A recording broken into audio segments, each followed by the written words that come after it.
Welcome to the Nerd Party. Hello and welcome to a special Between Takes episode of Missing Frames. I am your host, Sean Eastridge. Normally on Missing Frames, we watch all of the movies we should have seen by this point in our lives, but these Between Takes episodes give me an opportunity to step outside of that concept and do whatever my feeble little heart desires. And that includes interviews with some of my favorite people, film reviews with the franchise boys, and even last year's Celebrating Superman series, in which I interviewed a ton of my favorite Superman people. That includes Mark Waid, Dan Jurgens, Tom King, Philip Kennedy Johnson, Jason Aaron, Jean Lewin Yang, Josie Campbell, so many awesome people who have been involved with making this character so special. If you haven't already checked those episodes out, what are you waiting for? They are out there. Go give them a listen. But out of all those interviews, one of my absolute favorites from that series was with Ma Kent herself, Miss Neva Howell. She is just the loveliest person, such an amazing actor. And since it's been almost a year since the release of James Gunn's Superman, I know, isn't that nuts? It's been nearly a year. We figured now was as good a time as any to catch up on everything going on with her. We talk about the huge impact the film has had on her life. We talk about some of the Superman comics she's been reading. She's been catching up a little bit on the lore. And we also discuss some of her other projects, such as some guest appearances on 911 Nashville and her excitement about being one of the main guests at Superman Celebration in Metropolis, Illinois this June. Are you going to that? You should be going to that. I'm going to that. But don't let me being there deter you. Neva will be there. Well, her and Tim Daly are going to be there. That's right. The Tim Daly, the voice of Superman. What more could anyone ask? And naturally, I mean, Man of Tomorrow is filming. So you know I'm trying to get some information out of her. Are Ma and Pa Kent coming back? I mean, Neva isn't saying anything, but I certainly hope they are. I'm keeping my fingers crossed, my toes crossed. Everything I can possibly cross, I'm doing it. Because I really want her and Pruitt Taylor Vince back for Man of Tomorrow. So, James, Mr. Gunn, if you're listening, and I know you are, we know I'm going to see Man of Tomorrow 4 or 5 times in theaters, but if you actually announce that you're bringing Ma and Pa Kent, you're bringing them back for Man of Tomorrow, I'll bump those viewings up to maybe 6, 7, or 10. Give the people what they want. All right, enough of this nonsense. Let's get to the conversation. I really hope you enjoy. And hey, if you do enjoy, be a pal like Jimmy Olsen and leave me a 5-star review on Apple or Spotify, wherever you do your listening. I greatly appreciate it.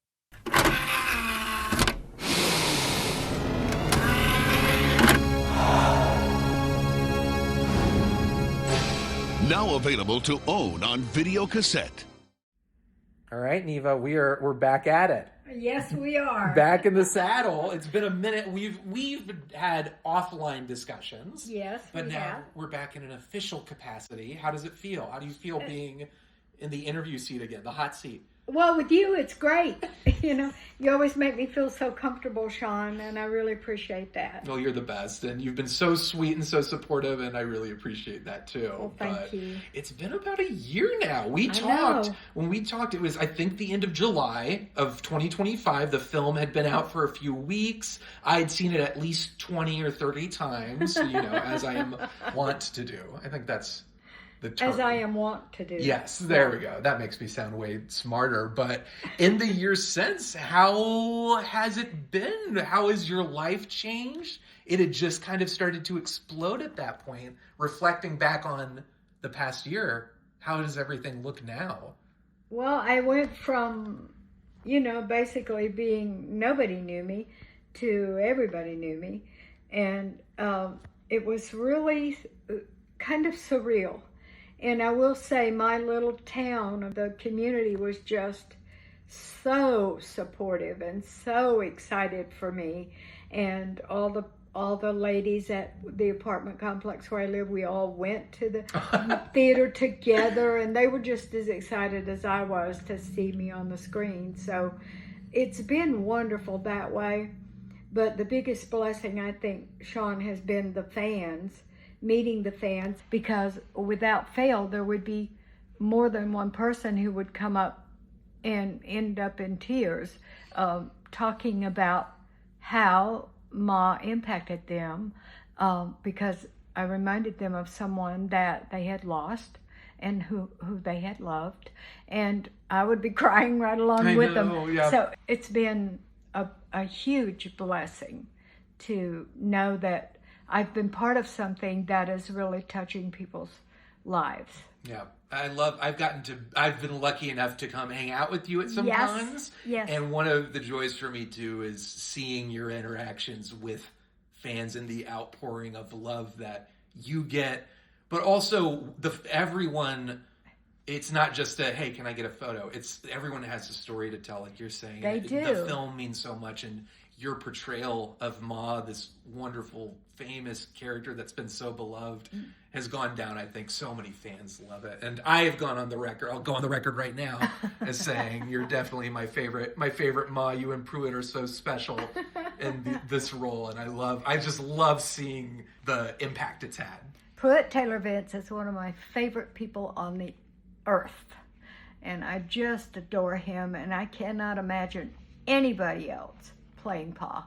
And I knew it when we read the first time. I'd never met him before in my life, and I knew it. Yeah. I just knew, man, that's Pa. And that's right. We talked about it a little bit. Just Yeah. kind of the casting was a little bit, I think fans, when the announcement was made, it was like, how do we feel about this? I know. And I had a similar reaction because I'd never seen Pruitt play that kind of role, but it didn't take long, and I knew. I'd forgot, as a major David Lynch fan, I'd forgotten that Pruitt was in his film Wild at Heart with Nick Cage and Laura Dern. I haven't back seen in the that. 90s. You probably would not enjoy it. Okay. It's as a not David Lynch fan, not my kind of film. already not I admire him though. he's the David best. Lynch was awesome. Yeah. But yeah, I don't like a certain type of film. Right. They either give me nightmares or they're just too disturbing. Yeah, and, I mean, it's all to say, like, Pruitt has been kind of a particular type, and now he's gotten to be this very warm, loving father. Yeah, and so many people loved that portrayal, and so many people talk about not just his scene with Clark just outside the home, but just the scene at the end with the family and the robots and the punk rocker playing in the background. And him holding Clark up and he's flying. Yeah. I mean, what father hasn't done that at some point? Exactly. You know. That was for me, as we've talked about it. Yes. Just as a new father myself, seeing that moment and having grown up, some of my earliest memories are watching Superman and holding up my son literally to Rory. the Superman, the John Williams soundtrack, Rory, holding him up and seeing that moment reflected in the film. I just had this profound moment of like, oh my gosh, my life has come full circle. It's beautiful how it continues to, the son, it's a Superman quote, the son becomes the father and the father the son. The joy on my nephew's face. Yes. You know, and when you've shown me videos of Rory, just the sheer joy watching it is worth, what's that worth? That's priceless. It's absolutely. And you're going, I mean, for the rest of time, you get to be part of that amazing moment and part of this. It's still hard to believe. Yeah. It is hard to wrap your head around. You were telling me something amazing about that scene, just seeing it at the premiere, that I don't know if we discussed the first time around, just being able to see it with Pruitt, but just the reaction you two had. Yes, at the very end, we both just sat there. People were heading out and leaving and everything. And Pruitt sat there even longer than I did, but we both just sat and looked at the credits going and just took in the moment of that all coming to fruition and it being just as beautiful as we thought it would be when we read the script. That was a moment I'll never forget. And Nicholas Hoult, he came up to you and told you something, didn't he? At the premiere. Well, yeah. Well, at the after party, I was trying to meet everybody, and my nephew found Nicholas, and I shook his hand, and he said, "You know, around our house, the phrase is, 'I cleaned your boots. I'll get them for you.'" Well, speaking of Nick, I mean, filming is happening right now, Man of Tomorrow. I know. And I speak for a lot of fans. We want Ma and Pa back, and we don't know. Is there anything you can share? We don't know. We don't know. But we do know that they were filming at a prison because that's been released. Right. And we know a few other things. We know Brainiac is the villain. We know Brainiac, and I'm just thrilled with Lars. I think he was a great choice. He looks like he would just step right into that. Yeah. So everything that I'm seeing in the casting is just really fantastic. Yeah, I think the only thing missing is an announcement that Ma and Pa are coming back. So yes, all appropriate appendages crossed. We're crossing our fingers. We're hoping for the best. Well, and something else that we do know about the film is there is going to be, Man of Tomorrow is typically used to refer to Superman.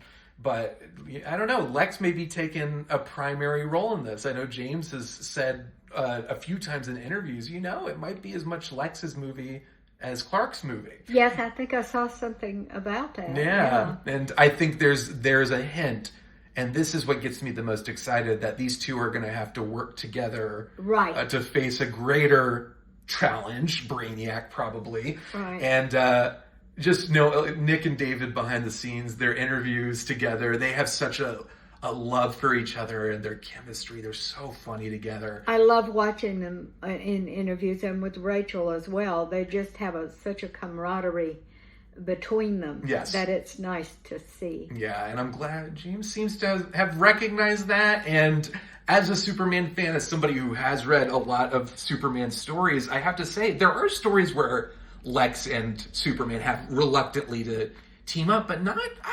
I don't know if we've seen many where it's the primary storyline, where it's something where it's like, these two have to work together to defeat this thing, and they're at odds. There have been stories where Lex has realized the error of his ways and wants to be a hero, and he works with Superman. Or I know Mark Waid, one of my favorite writers, who I interviewed he's good. last year. He's lovely. You gave me one of his comics. Birthright. Yes, and I enjoyed reading that. Yes, yeah, and Tom King as well. Yes, you're right. Yep, he did Up in the Sky for Superman, and I think Shawn has been educating me. you got to learn about your son. You got to know what he's up to and what he's been up to. He's out and about. He's doing crazy things, and sometimes he doesn't have time to catch up with Ma. So I'm trying to do you the favor of letting you know what adventures he's up to. It's greatly appreciated, Shawn. Well, I think there have been stories that feature some kind of team up, but I don't know if we've seen it on this level before. If we've seen it, we certainly haven't seen something like this in live action. Smallville has kind of talked about them when Clark was in high school and they were friends turned enemies, but I don't know, this feels different. So I'm excited by that, plus having David and Nick's friendship kind of being the anchor for those performances. It's exciting. Indeed. So we'll keep our fingers crossed that maybe in the coming months we're seeing lots of casting announcements. I'm hopeful we'll see something about you and Pruitt as well. I desperately want you guys back in this movie. Oh, yeah. You and me both, yes. Obviously. Well, let's talk. You are getting a little bit of an education. Yes. You went into this world not really you knew the Christopher Reeve films, but now you've got a couple stories, some comics under your belt. Do you recall what you've read? We talked about Up in the Sky by Tom King and Birthright. I don't know which one it was, but I remember in one of them, the Fortress of Solitude was actually the Kent farm. Yes, yeah. I loved that. Yeah, For All Seasons? Is that what they may have made a reference to it? I think it was, yeah. And I thought, that's fantastic. I like that. Anything you feel like you've learned from those stories that you're kind of like, oh, okay. If by any chance you're coming back to this character that you might bring from one of those stories? I don't know. I'd have to think about that. Yeah. But I haven't read them all yet either. Yeah. You know me with those clouds. You haven't read the 90 plus years of Superman comics that are the thousands and thousands. I don't know. Shawn, I haven't even read all the ones you've given me, but I am working on it. Well, you also want to be, and we've talked a little bit about this, where James is he loves these characters, but he's not beholden to the mythology in a way that's going to drag it down. In the same way as an actor, you can look at these things and say like, oh, this is great. I remember when I handed you Birthright and was telling you, oh, it's kind of, Ma's a little bit younger and internet savvy and looking up stuff and you said to me, you're like, I don't know if I would want my Ma to be that. And I was like, no, I don't want your mom to be that either. So unless James does. Right, unless James, of course. If James did, that would be okay. We defer to James at all points. But after that phone call in the first one, I just get the idea she doesn't do a lot with in this DC universe. Right. She's not really real tech savvy, but But is that do you feel kind of not a resistance to looking back, but you want to be cautious as an actor, not saying like, well, it's done this way and fans are so used to seeing her that way. I definitely didn't want to do that because I wanted to honor James, the specific vision that James had, and it didn't take long to realize it was different. So I really wanted to stay true to his vision as best I possibly could. But I did watch snippets, I think we talked about this, of each of the Ma's, just so I would understand what had come before a little bit. Right. But I did not want to repeat or get confused about the different choices because James' vision was so clear and so, I thought, beautiful that I didn't really want to mess with that by introducing things that might have confused it. Yeah, no, that's smart. I think that's the right approach. Well, we'll move on from Superman a little bit. We'll talk about what you've been doing in the meantime, because this, of course, this role has opened up new doors, new possibilities for you in your career. And most recently, you had a little stint on 911 Nashville. Yes, I did two episodes of 911 Nashville, and the character's name is Mima, and she is Leanne Rimes' character's grandmother. Yeah, so Dixie. You're Superman's mom and Leanne Rimes' mom. Leanne Rimes' mom. Moving on up, my goodness. I'm rocking it. But the thing about 911 Nashville, and I think I can say this because it's been about a week since it came out, so if you haven't seen it, a little spoiler alert, but Mima's grandma, Dixie's grandma, me, in the first episode, I really felt like, it's another Ma Kent. She was very warm and loving and caring. And then when I came back for the second episode, I was shocked. I thought, man, what did she go through between the first episode and this one?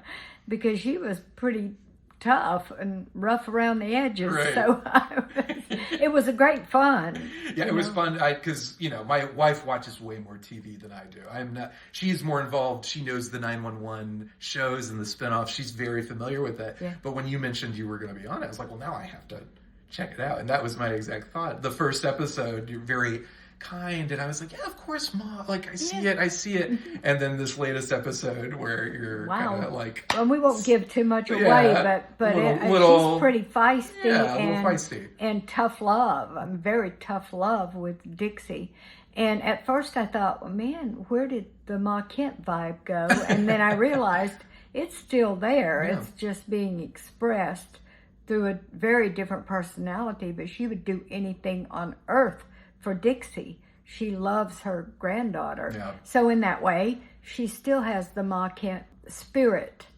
It just looks very different. And we don't know. And it's just been renewed for a second season. Yes. So we can hope that there will be more of Mima coming out. But we don't know what happened between these two periods. This is a much more hardened woman than we saw in the first episode. Yes, and what happened to her? What happened in that period of time?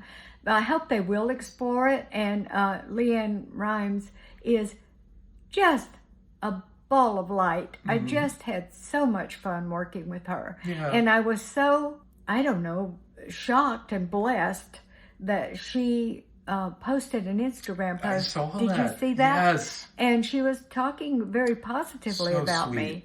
That was one of her favorite scenes. And also, she said, I can't wait to see what Mima does in season 2. So, fingers crossed again. Yeah. That I'll be back. You'll be able to reprise all the Ma roles. All the Ma roles. I want all of them to come back.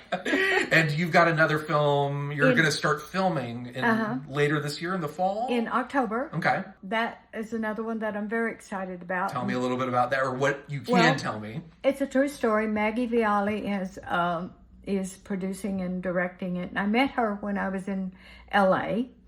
fantastic person and very talented. She's also a talented painter. But she commissioned this. So we're set to start filming in October, and that will be a very interesting role. I don't want to give too much away about that, but it's very interesting. You think more Ma or Mima, or can we say?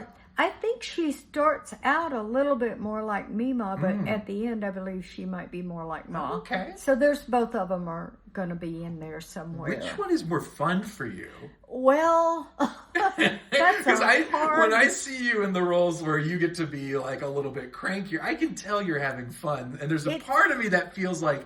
Because you're such a, like, I tell people that when they're like, oh, you got to meet Neva, I'm like, she exudes. You watch Superman and that warmth and kindness, it's her. It's not, my wife said it too when she met you. She's like, it's no surprise why James picked her.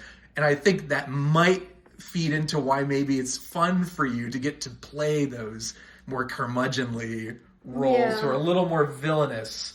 I really like playing cranky and mean and ornery and, silly and stupid and, just the broader things. But Ma is always going to be probably my favorite of anything I ever do, just because of who she is and because of the fans. Yeah. So when will that film? You're filming in October. And then any idea of, I'm sure it has to None go at through. all. Yeah. Hopefully in the next couple of years, people will be able to watch that. Yeah, that's great. And then talking about, you've been going around to the cons, but now you're getting to go to Superman Celebration in Metropolis, Illinois this June, June 13th, I think. 12th to the 14th. I think that's right. Yeah, that weekend, that weekend in June. So you've never been to Metropolis. I'm just, that one I am just over the moon about. I just can't wait. I just know that I'm going to meet some awesome fans there and just have such a good time. And it's such a blast too. I got to go, my first Superman celebration was last year, and I'd never gone. I always wanted to go to Metropolis, and I had never gone. And you're going too. I will You're be going going. to be there too. Oh, I'll be there. You're going to be there. I'm going to be there. Don't you worry. I've made it a tradition. I've been able to attend many of the cons that you've been at. You have. Yeah. I can't break that. You gotta stay in the Georgia, the Southeast area, so I can keep that trend going. But no, it was such a great event and so much fun as a fan of Superman, but also for you just getting to be a part of this wonderful, just this incredible mythology now. And you'll get to see the Superman Museum and the history of this incredible character. They've preserved it so beautifully. Morgan Siebert she's the current owner of the museum. Her father, Jim, he was the one who gathered this collection, and she's now the caretaker. But going through that museum and just seeing it and like just realizing just how much history this character has, that is going to be a lot of fun. I'm so looking forward to it. Yeah. I'm just so excited Yeah. for that one in particular. And Tim Daly's going to be there, and I just love him. He is the best. I love everything he's ever done, and so that will be a joy. You're the one, you told me I got to watch Wings. Absolutely. Yeah, because I grew up on the Superman animated show that he did. And so now I got to go back and watch Wings. And of course, for those of you who haven't watched it, the League of Superman, or Supermen, in which he welcomes his son Sam into the realm of Superman. Very funny. Yes, he's great. So I'm excited to see him. Excited to see you there, and everybody should go and hang out with you there as well. Yeah, come on over to Metropolis, the place to be. And by that point, Supergirl will be a couple of weeks away. So we know that Supergirl's out in outer space. We know David has a little bit of a cameo in there, but we likely will not see the Kents, because the Kents, they like to stay in Smallville. They're not ready for the big outer space adventures yet. But how do you feel about, there's so much stuff. There's Supergirl, there's Lanterns, there's Clayface coming out. Which of these are exciting for you to see as somebody who is maybe not directly involved, but part of the world? Do you get excited about these different? I do. And I think Millie looks like she's just going to nail, just got it. The Supergirl. I think she's going to be great. And I'm looking forward to seeing Lobo. Yes. I think he's perfect. Yeah, Jason Momoa is for the that. best. Yeah, and Clayface, it's probably going to be amazing, but I doubt I can watch it because just the trailer, I couldn't even watch the whole trailer. Yeah, the trailer was very gnarly. No, I'll be having nightmares if I watch the rest of it. I can't blame you. Yeah, and it's exciting. I mean, there's Lanterns too. Lanterns I'm excited about because I've been a fan of Kyle Chandler Chandler, for a long time. Friday Night Lights. But First Edition, Yes. where I loved him. Yes. I fell in love with him with that. I remember watching that. Yeah, Early Edition. Early edition. That's what it was. I remember watching that as with a kid, the newspaper loving that it. came the day before. Yes, Oh, with the I love cat. that. The cat. I know. I was just so disappointed when it got canceled. I know. It was a wonderful show. Yeah, And it was. He's great, and I'm so. I like his subtle. He's very subtle, but his reactions are just so authentic, and I just really enjoy watching him. And Aaron Pierre as Jon Stewart. Brilliant. Have you seen Friday Night Lights? No, because I don't like sports. I don't either. I'm Neva, sorry, everybody. I'm not a football fan, and it is top 5 favorite shows of all time. I need to go ahead and watch it, even though I'll just probably fast forward through the football parts, Yes, to be honest. fair enough. I just won't watch it. You would love it. Everyone out there. Again, coming from huge nerd, not a sports fan. My brother got all the athletic genes. I got all the nerd genes. If you want to see Kyle Chandler just being the best. Kyle, if Kyle's in it, it's got to be good. Yeah. And Connie Britton. They're both wonderful. Yeah. Supergirl's technically in the family, so I'm guessing that's probably the one you're the most excited to see. Yeah. I think you have to say that as her. I guess you're her aunt, quote unquote, pseudo aunt. Yeah. I don't know, but I feel very Asma. I felt very close to her and felt like, I would like to maybe take care of her. She needs a good ma in her life. Yeah, she's making some. I don't know if they're the right decisions. She needs somebody to guide her, I think. And from what I've seen of course you don't see that much in the trailers, but it seemed like she's having a hard time. So I want to. Yeah. I'm very protective of her in my Ma character. Yes, as you should be. That's kind of what came out when I looked at her. Yeah. So we'll see. We'll see what happens. It's exciting. Well, hopefully, again, as I said, we're seeing a lot of cast announcements, and I'm hopeful maybe we will find out a little bit more about Man of Tomorrow if we get to see the Kents again. Okay, just stop it, Shawn. We have to wait and see. I know. All right. So, Neva, always lovely to see you. Always lovely to hang out. I feel the same way. And we will see each other at Superman Celebration and catch up there. Absolutely. I'm looking forward to it.